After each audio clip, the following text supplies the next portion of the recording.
Hello and welcome back to the channel HardReset.Info, and today let's discuss how to dropship on eBay from AliExpress.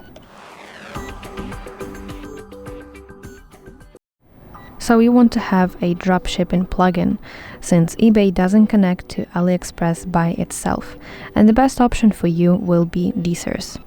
So your first step is to install Deezers and connect it to your eBay account.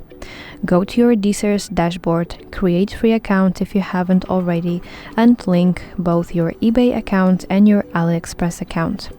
Once everything is connected, you can start importing products. So go to AliExpress, then find the product that you want to sell, and use Deezers Chrome extension to add it directly to your Deezers account. Inside Deezers, you can edit the product title, description, images, and set your own prices for eBay.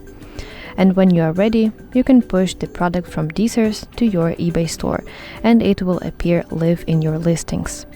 From that point, Deezers automates your orders.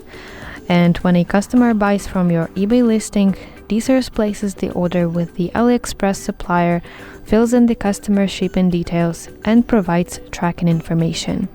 You don't need to handle inventory or shipping yourself because everything is managed automatically between AliExpress, Deezers, and eBay. So that's it. Thank you for watching. If you find this video helpful, please like it and subscribe to our channel for more content like this.